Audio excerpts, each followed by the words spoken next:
Bienvenidos a otro estudio bíblico para miércoles en la noche, y en esta noche continuamos con el volumen número 10 y este es el tomo número 3 y vamos a seguir hablando del apóstol Pablo, de sus cartas. Ya quedan 2 cartas más, queda queda una carta más, la carta de Tito la semana que viene, pero hoy vamos a tocar algunos puntos pertinentes de la segunda carta. Y hay cosas importantes en esta carta. Yo quería con ustedes mirar, permítame un segundito aquí. María, ponme ahí a Primera de Timoteo, capítulo 4, versículo 13. Capítulo 4, versículo 13. Miren esto, en la primera carta, Pablo le dice, bájale un poquito el volumen, un toquecito. Pablo dice, entre tanto que voy, le dice a Timoteo, entre tanto que voy. Es decir, que Pablo estaba planeando ir, ¿no? Entre tanto que voy, ocúpate en la lectura, la exhortación y la enseñanza. Ahora, ponme ahí a Filemón, y estas cartas, acuérdense que todas estas cartas estaban casi todas juntas. Filemón 22, el verso 22. Mire cómo dice, Pablo hablándole ¿se acuerdan que él le escribió a Filemón acerca de Onésimo, no? Le dice, prepárame también alojamiento, porque espero que por vuestras oraciones os seré concedido. El otro verso, María, el 23, te saludan Epafras, etcétera, etcétera. Noten que en el primer verso que leímos, Pablo dice, entre tanto que voy. Ahora aquí en Filemón, Pablo le dice un poquito anterior a la carta de Timoteo, prepárame alojamiento. Ahora, mire a segunda de Timoteo, capítulo 4, versículo 13. Como la cosa ahora cambia de una carta a la otra. Mire lo que le dice ahora. Ahora no dice voy, ahora dice trae, le dice a Timoteo, trae cuando vengas el capote que dejé en Troas en casa de Carpo, y los libros, y mayormente los pergaminos.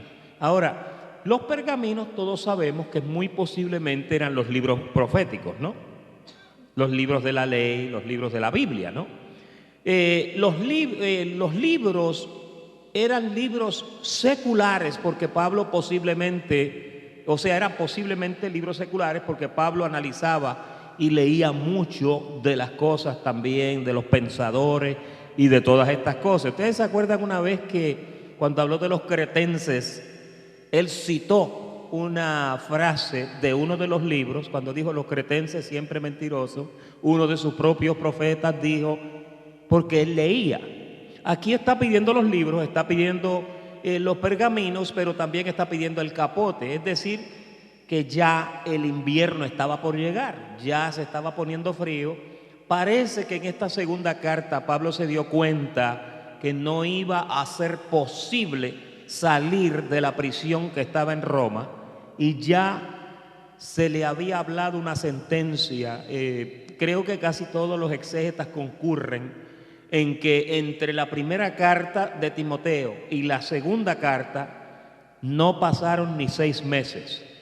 Pablo volvió y le escribió a Timoteo para informarle que posiblemente ya no iba. Y hoy vamos a ver en detalle todas esas cositas, porque parece que el apóstol tenía un caso de ley pendiente, y ese caso de ley parece que las cosas habían empeorado, y por esta razón ya Pablo pues lo hace claro de que ya él no va a ir a ver a Timoteo, ¿ok?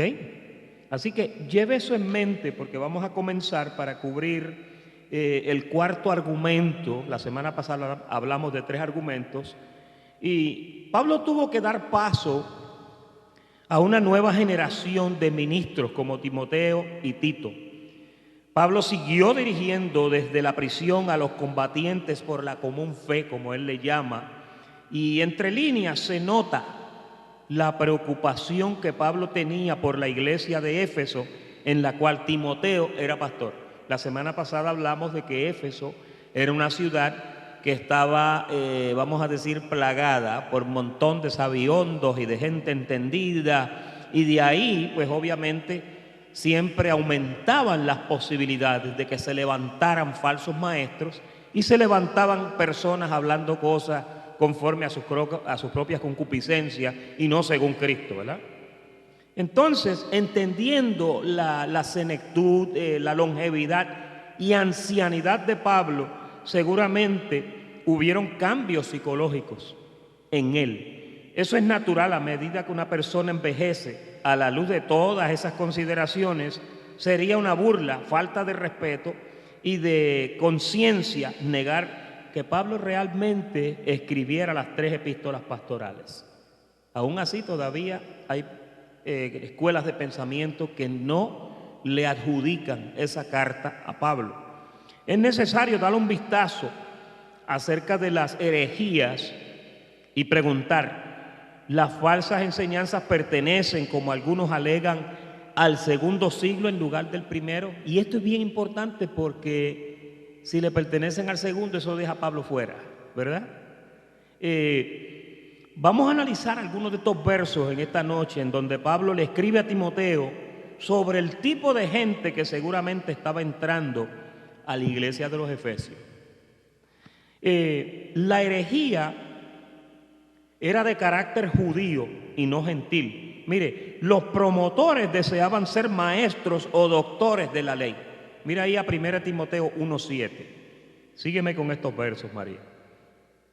En 1 Timoteo 1:7, mire cómo el apóstol Pablo le dice a Timoteo, queriendo ser doctores de la ley, sin entender lo que hablan ni lo que afirman.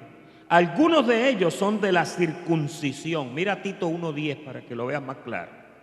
¿Sabe? Pablo los identifica porque es muy posible que a Pablo le estuvieran informando acerca de las cosas que estaban pasando. Ustedes recuerdan que cuando él cuando escribió a los Corintios, él dijo, he sido informado por los de Cloé. Y es posible que aquí hayan habido personas que posiblemente fueron a ver a Pablo y le hablaron de estas cosas. En Tito 1:10 dice, porque hay aún muchos contumaces, habladores de vanidades y engañadores, mayormente de la circuncisión. Mira el verso 11. No atendiendo a los cuales es preciso tapar la boca, que trastornan casas enteras, enseñando por ganancia deshonesta lo que no conviene. Esto era lo que estaba ocurriendo en Éfeso. ¿Ok? Ahora, la herejía consistía en fábulas judaicas. Las dudas ocasionadas son discusiones acerca de la ley. Mira Tito 3:9. Tito 3:9. Evita las cuestiones necias y genealogías y contenciones y discusiones acerca de ¿qué? Acerca de la ley. Obviamente habían problemas con los de la circuncisión. Entonces, estas dudas eran las que estaban trayendo problemas en la iglesia. Y ahí estaba el joven Timoteo decidiendo entre el gimnasio, entre los intereses personales de él como joven y en los problemas que existían en la iglesia. Entonces Pablo tiene que machucar esto fuerte para que el muchacho entendiera que era necesario, que había que taparle la boca a esta gente. ¿Cómo usted le tapa la boca a una persona que habla herejías? Imagínese. Y mire, nuestro mundo, usted se mete a YouTube o se mete a Facebook o se mete a cualquiera de estos sitios y las herejías abundan. Y si usted es de las personas que le gusta ver de todo, es muy posible que muchas de esas cosas que usted escucha o que usted ve, usted se turbe. Porque dice, no, pero es que este dice esto, y el otro dice lo otro, y el otro dice lo otro. Entonces, ahí usted puede caer en una incertidumbre doctrinal donde posiblemente su fe puede naufragar. El domingo el pastor Carlos nos enseñó que la fe de muchos puede naufragar y naufragó. ¿Por qué? Porque prestaron su oído a cosas que no convenían, ¿verdad?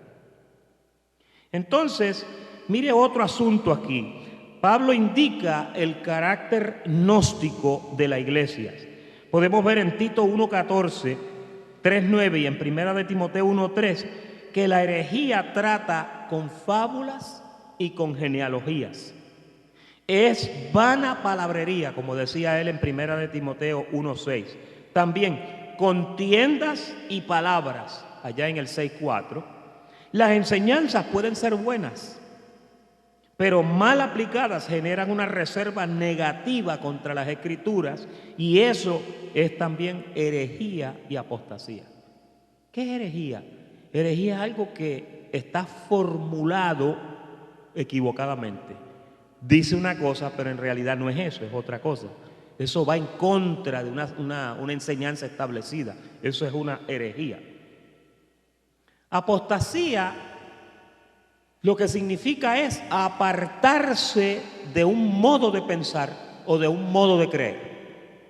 Fíjese, cuando usted oye una herejía, la herejía le puede causar apostasía. Cuando en Hechos Lucas relata de que el ángel estaba con Pedro, dice que después de un momento que ya el ángel hizo lo que tenía que hacer con Pedro, dice que el ángel se alejó. Hay una Biblia antigua que dice el ángel se apostató de Pedro. Se alejó. Apostatar significa alejarse. Cuando las personas apostatan de la fe, las personas lo que hacen es que se alejan de la fe que una vez habían profesado. No conviene, ¿no?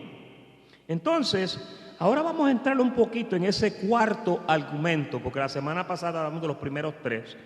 Y en el cuarto y último argumento que esgrimen los que niegan a Pablo la paternidad de 1 y 2 de Timoteo y de Tito, se refieren a lo que es el lenguaje.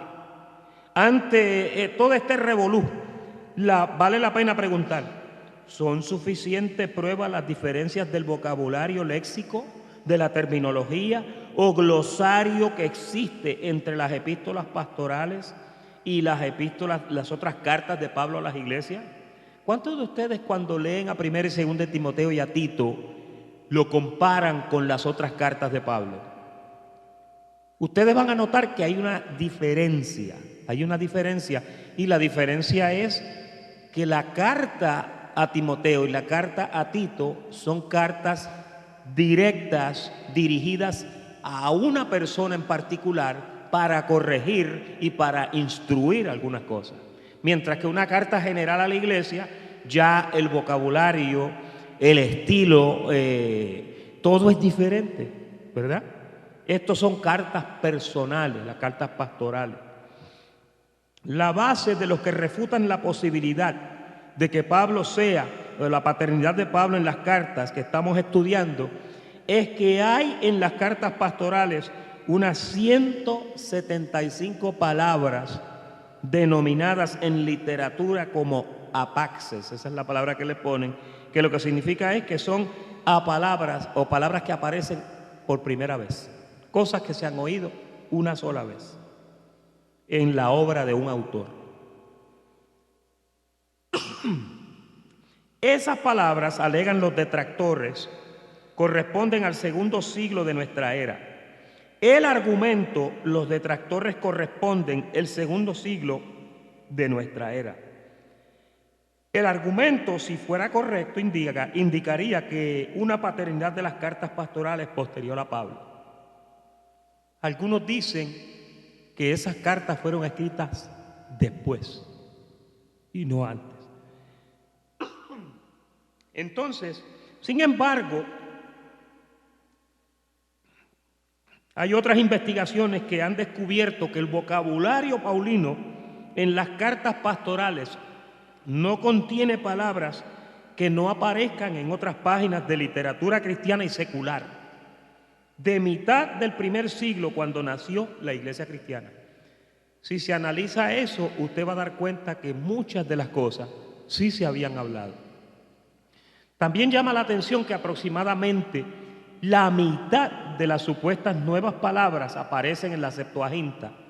La Septuaginta es una Biblia que fue compilada por 70 ancianos 200 años antes de Cristo. No sé si algunos de ustedes han visto, hay Biblias que son redactadas por la Septuaginta. Y la Septuaginta son el consejo de los 70 ancianos que ellos compilaron eso, lo prepararon cuidadosamente. La Septuaginta es una Biblia que tiene un poco más de precisión. Hay una legitimidad un poco más precisa en muchos de los versos que no existen en otras versiones, ¿verdad? Leer cualquier Biblia a veces no es lo mejor. Por ejemplo, a la gente le gusta la Biblia que Dios habla hoy.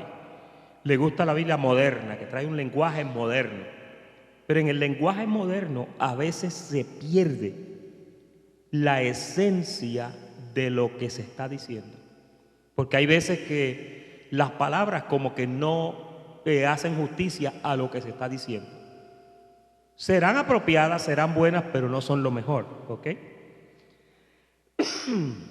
Entonces, por ejemplo, estos y otros argumentos parecidos están todos basados en un criterio mezquino que pretende restarle mérito a la capacidad mental del apóstol Pablo. Él era una persona vigorosa, lo demostró durante su ministerio narrado en el segundo tratado de Lucas a Teófilo. Ahí ustedes vieron la energía que tenía este hombre, cómo hasta el final estuvo en pie, viajó, hizo tantas cosas, era un hombre vigoroso, era un hombre imaginativo, perfectamente acoplado a los tiempos y a los cambios que ocurrían debido a la creciente influencia de los cristianos en todas las esferas de aquella sociedad, especialmente en los del mundo gentil. Él estaba totalmente consciente de los peligros que corría la fe debido a esas transformaciones de la sociedad, tal como ocurre hoy día en el pleno siglo XXI en el asunto de la tecnología. Usted sabe que con la tecnología se pierden muchas cosas. Salomón una vez dijo, el que añade ciencia, añade también dolor. Ahora, esto puede explicar las variantes del estilo, género y modo de escribir las cosas que los criticones, creen haber detectado para tratar de poner en duda la paternidad literaria de las tres cartas pastorales, primera y segunda de Timoteo y Tito. Concluyentemente, las cartas pastorales, hermanos, son efectivamente la obra del apóstol Pablo. El autor es un hombre avanzado en edad y amenazado de muerte. Él mismo comprende que su ministerio está a punto de terminar y que lo justo y lo razonable, frase que yo a veces he utilizado, es que pasara el testigo a otros corredores que llevaran la antorcha que él había encendido porque ya era hora de pasar la batuta a manos más jóvenes, con más vigor, con entusiasmo y con entereza. Por ejemplo, yo estoy aquí ante ustedes hoy. No sabemos cuándo, pero va a llegar otro maestro más joven, más dinámico, menos afectado por la tos, etcétera, ¿no? Y lo importante a entender aquí es que Pablo no quería morir enterrando el evangelio con él. Pablo quería impartirlo, quería pasar la antorcha, quería seguir para que esto siguiera. Y hay una declaración paulina que está en Hechos, allá en los capítulos finales, creo que es en el capítulo 29, que él dice, después de mi partida, yo sé, dice, que después de mi partida vendrán lobos rapaces que no perdonarán las ovejas, y de vosotros mismos, le dice a los que estaban allí, se levantarán hombres que van a hablar cosas perversas. Y precisamente ustedes saben que fue así, porque después el evangelio sufrió un embate horrible, y todavía hasta el siglo XV, cuando usted mira la historia de la iglesia cristiana, usted ve los problemas doctrinales que hubieron y todos los problemas que todavía seguimos teniendo, las escuelas de pensamiento que hay, las diferencias entre el evangelio, las diferencias entre las teologías. Unos creen en esto, otros creen en aquello, unos no creen en esto. Hermano, usted no puede meterse a cualquier iglesia porque no todas las iglesias están basadas en el verdadero y genuino evangelio de Jesucristo. Hay iglesias que sencillamente Tienen una mezcla de ley y de gracia. Hay otras que tienen una mezcla de viejo pacto y nuevo pacto. Hay otras iglesias que se han ido demasiado al futuro y se han olvidado de las enseñanzas básicas de nuestro Señor Jesucristo. Y así por el estilo, en pleno siglo XXI yo diría que estamos viviendo en un laberinto doctrinal. Usted no encuentra muchas iglesias donde usted va a oír una palabra que le diga quién usted es, qué usted ha recibido, si usted está firme o no lo está, si Dios lo conoce a usted. Hay iglesias que usted entra y sale atemorizado porque se le enseñó que Dios se puede olvidar de usted. Hay iglesias que usted entra y cuando sale, usted salió amenazado con el diablo de esas iglesias. Y hay muchas cosas más. Entonces, conseguir una iglesia, un púlpito donde se hablen las cosas exactamente como son, es bien difícil. El capítulo era el 20 de Hechos, el versículo 29. Bien, la percepción que Pablo tenía del cristianismo no había menguado en ninguna manera, ni ha disminuido en el interés de alcanzar la meta del supremo llamamiento en Cristo Jesús. En los últimos días de su vida, Pablo le dice a Timoteo: he peleado la buena batalla, he guardado la fe, he corrido la carrera, estoy esperando la corona que Dios tiene para mí. Fíjese, él se sentía realizado en lo que fue su experiencia personal como apóstol, ¿no?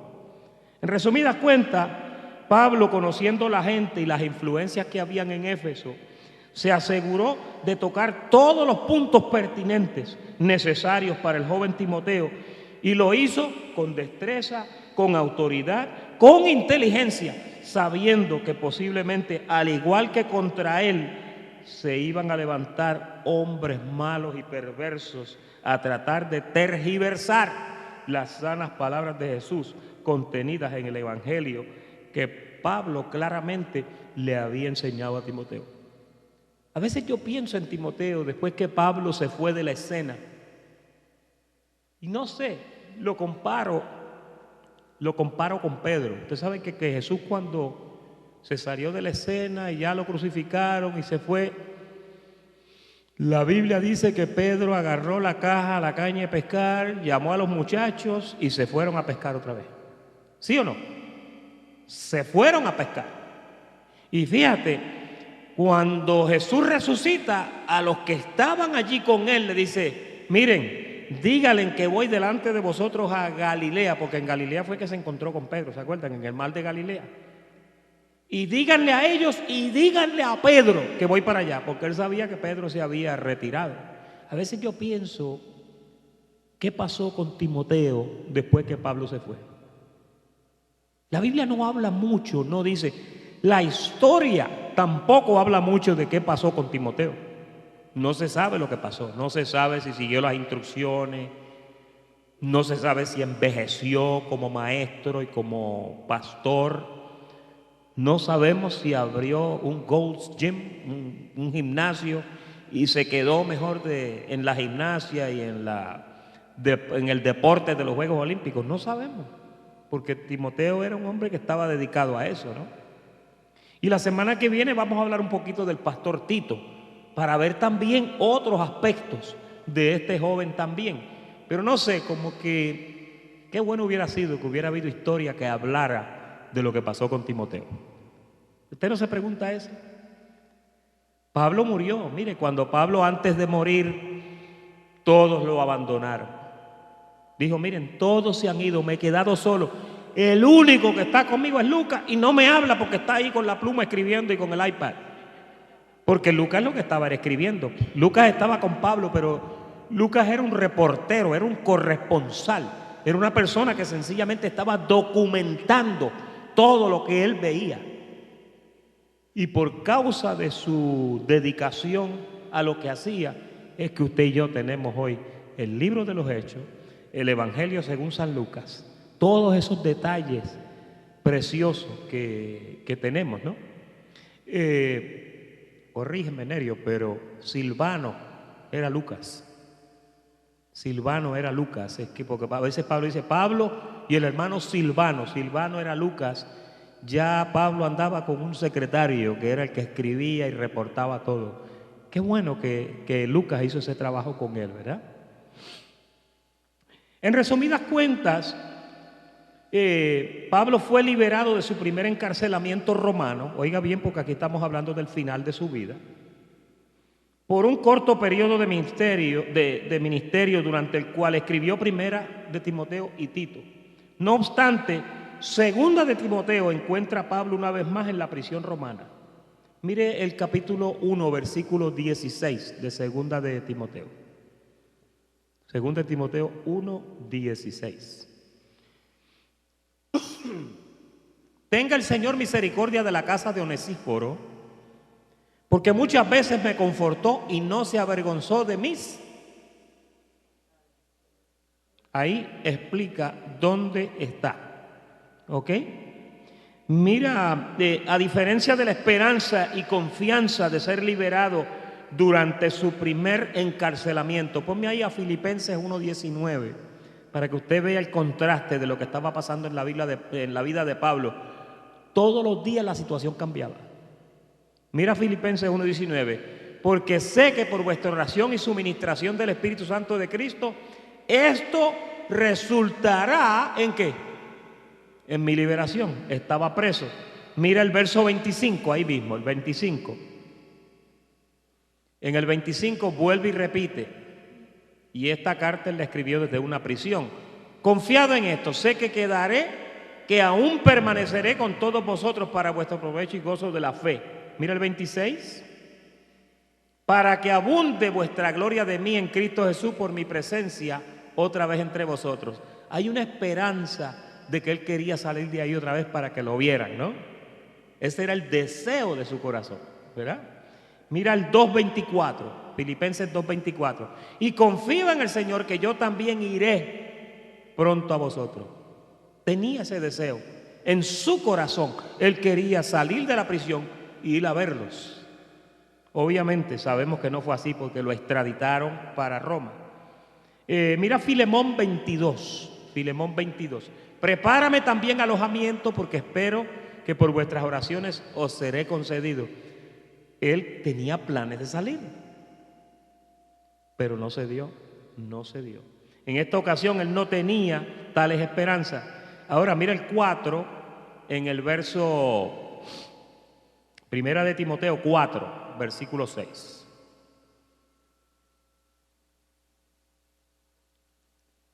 Cuatro, 6. Ahí está. Perdóname María, es la segunda carta. La segunda carta. Segunda de Timoteo 4, 6, para que usted vea. En este lenguaje y en estos versos, lo que usted hace es que usted va comprobando cómo el apóstol va hablando de su situación. ¿Ve? Mira cómo dice aquí. En la segunda carta la cosa cambia. Porque yo ya estoy ¿para qué? Para ser sacrificado, y el tiempo de mi partida está cercano. Cuando él dice sacrificado, hermanos, la condena que le habían puesto ya él sabía cuál era. ¿Alguien que me diga cómo murió el apóstol Pablo? Aquel hace así, decapitado. La sentencia de Nerón definitivamente cayó sobre él un día y ahí cesó su vida. Ya lo sabía. De la primera carta a la segunda, a Pablo le dieron noticias que no eran muy buenas y por eso avanza a escribir esa carta para aconsejar a Timoteo en sus últimas cosas. En su primer encarcelamiento en Roma, cerca del año 60 al 62, antes de que Nerón hubiera comenzado la persecución de los cristianos, que eso fue en el 64, él solo estaba bajo arresto domiciliario en casa y tenía la oportunidad de gozar de mucha interacción con personas y ministerios. Eso usted lo encuentra en Hechos 28, que dice que él tenía una casa alquilada y las personas venían y el que venían él se sentaba y les hablaba del evangelio. Ahí lo tiene. Pero no obstante, en esta ocasión, 5 o 6 años más tarde, años 66 al 67, que fue cuando él murió, él estaba en una celda fría. Mira el 4:13 de 2 de Timoteo. 2 de Timoteo, te tengo loca María, perdóname. 2 de Timoteo 4:13. Y lo leímos ahorita también. Trae cuando vengas el capote que dejé en Troas. ¿Por qué trae? La prisión estaba fría, estaban en puro invierno, ya él no había podido salir. Y ya lo que quería era el capote para cubrirse y libros para leer, porque ¿qué más puede hacer usted en la prisión? ¿Ven el punto? Es decir, que estaba en cadenas ya, en cadenas, y sin esperanza alguna de ser liberado. Mira el verso 6 ahí mismo.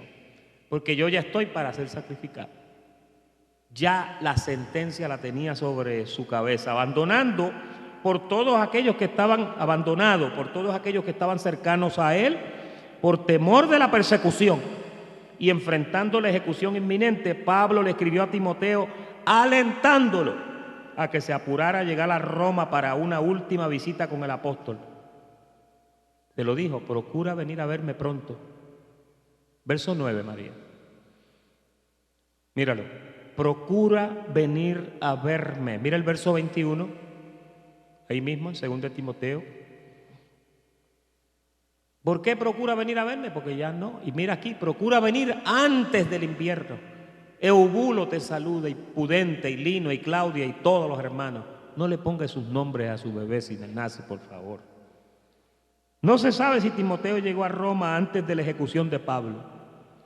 De acuerdo a la tradición, Pablo no fue liberado en este segundo encarcelamiento romano, sino que sufrió el martirio que él había previsto, que era que decía que lo iban a sacrificar.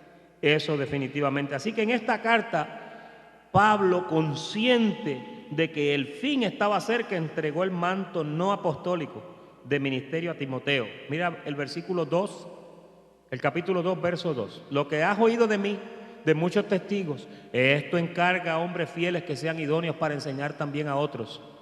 ¿Suena eso como una despedida? El hombre que ya estaba para irse. Y lo exhortó a permanecer fiel en sus deberes. Mira el 1.6. 1.6. Ese también está bueno, María. Retén la forma de las sanas palabras que de mí oíste. Yo te aconsejo que avives el fuego del don de Dios que está en ti por la imposición de manos. Mira el verso 14. Retén la forma de las sanas palabras que oíste, la fe y el amor que es en Cristo Jesús.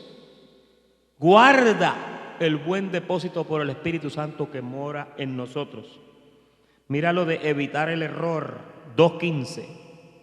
2.15. Procura con diligencia presentarte a Dios aprobado como obrero que no tiene que avergonzarse, sino que usa bien la palabra de verdad. Eso es una advertencia. Ya sabía que el joven se iba a quedar solo.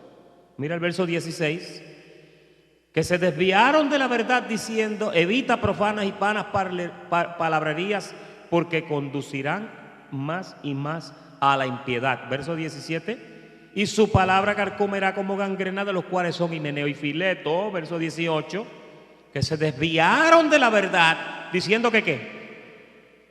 Que la resurrección ya se efectuó y trastorna la fe de muchos. ¿Ustedes han oído alguna vez que dicen que Cristo ya vino? ¿Lo han oído? ¿Te ha oído ministerios que dicen que ya el Señor vino? Yo tengo serios problemas con eso. ¿Sabe por qué? No es que haya venido, no es que... El problema mío es que vino y no me transformó. El problema fue que vino y no me levantó hasta las nubes y lo recibí en el aire, como dice Pablo. Si eso no ha ocurrido, señores, no vamos a decir que la resurrección ya se efectuó, porque antes de que usted lo reciba en las nubes, usted va a resucitar, ¿sí o no? Y si usted está vivo, usted va a ser transformado. Así que el cuento de que ya vino es algo que definitivamente no podemos entretener. Antes del Señor venir, ¿qué va a pasar? Los muertos en Cristo resucitarán primero, y nosotros los que vivimos seremos arrebatados en el aire para recibirlo en el aire cuando Él venga en las nubes. Eso no ha pasado, y eso merece un aplauso, ¿verdad que sí? En resumidas cuentas, en el resumen literario de 2 de Timoteo, ¿quién escribió la carta? Definitivamente es Pablo, no hay dudas.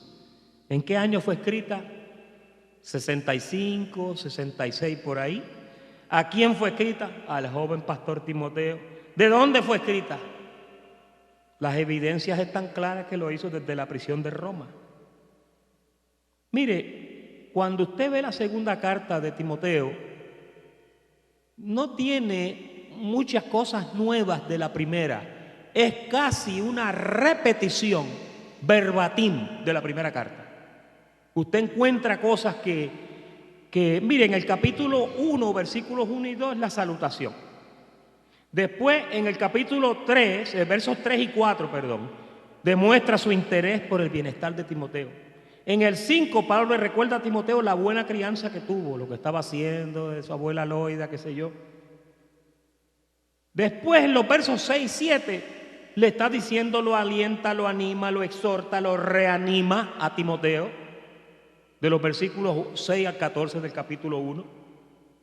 Después, los versos 8 al 10, Timoteo recibe una reprimenda porque al parecer estaba avergonzado de ser creyente, al no dar testimonio, predicar, anunciar. También lo conmina, exige y exhorta a participar como Pablo de las persecuciones que había en aquellos días por causa del evangelio.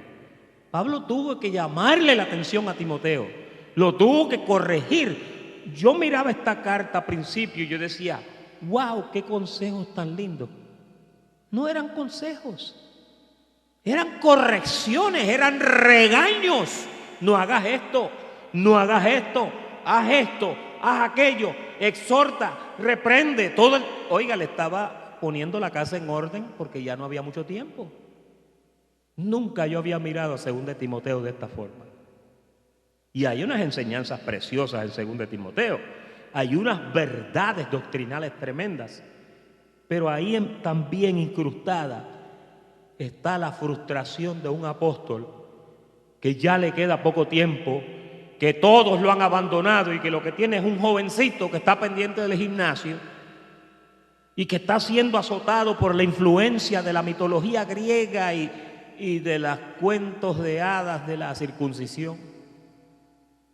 Y Pablo tiene que proceder de esa forma. 1 Timoteo tenía 6 capítulos, creo que la segunda lo que tiene son 4 porque no había tanto tiempo para estar escribiendo tanto. Y Pablo posiblemente quería que esa carta ya saliera y se fuera. Usted no ha escrito una carta a veces que usted es tan apurado de mandar el email que después se le olvidan 3 cosas. En el versículo 13 y 14 dice que Pablo le da un consejo y una recomendación. Retén la forma de las sanas palabras. Esto es una amonestación que quizá originada por el tipo de iglesia que Timoteo pastoreaba, la cual estaba llena de gente intelectual, gente que conocía a profundidad las doctrinas esotéricas y místicas, que eran la comidilla de cada día. ¿Usted no se ha acercado a veces al lado de gente que cuando usted dice cualquier palabra de la palabra le sale? Sí, porque es que mira, fulano y santo fulano. Hay gente que están llenos de doctrinas, de cosas raras, ¿no? En el capítulo 1, verso 15, también usted ve que Pablo le rememora a Timoteo de que no todo lo que brilla es oro. Le recordó sobre cómo algunos de sus colaboradores lo abandonaron. También le habla de la familia de Onesíforo, de la familia confiable. Lo amonesta, lo regaña, lo reprende, lo increpa, lo corrige. En el capítulo 2 hizo mucho de eso. Por la temática de casi toda esta epístola, hermanos. Es indudable que ese era el espíritu de esta carta dirigida a Timoteo. Esfuérzate, le dice, porque no te estás esforzando. No te estás dando un extra, Timoteo. El esfuerzo que Pablo demanda de Timoteo es que se preparara, que se encargara a hombres idóneos, a que estuvieran dispuestos, que fueran capaces, que fueran eficaces, competentes, comprometidos con predicar el evangelio. Yo veo ahí a un apóstol con poco tiempo queriendo decir muchas cosas, muchas cosas. En este verso, en los 3 y 4, Pablo increpa a Timoteo algo que ningún creyente ni siquiera quisiera oír, sufrir. Timoteo, de acuerdo a la historia extrabíblica, era de una familia acomodada que tenía, de acuerdo a la historia, cuando necesitaba algo y siendo joven, quería ser un buen soldado de Jesucristo.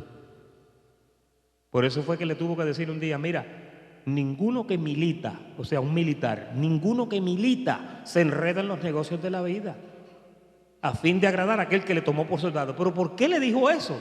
Porque lo vio enredado en cosas que no convenían. ¿Ven el punto? No, pastor Timoteo era una persona intachable. 2 cartas le escribe Pablo y en las 2 le menciona casi lo mismo. En resumidas cuentas y cerrando ya,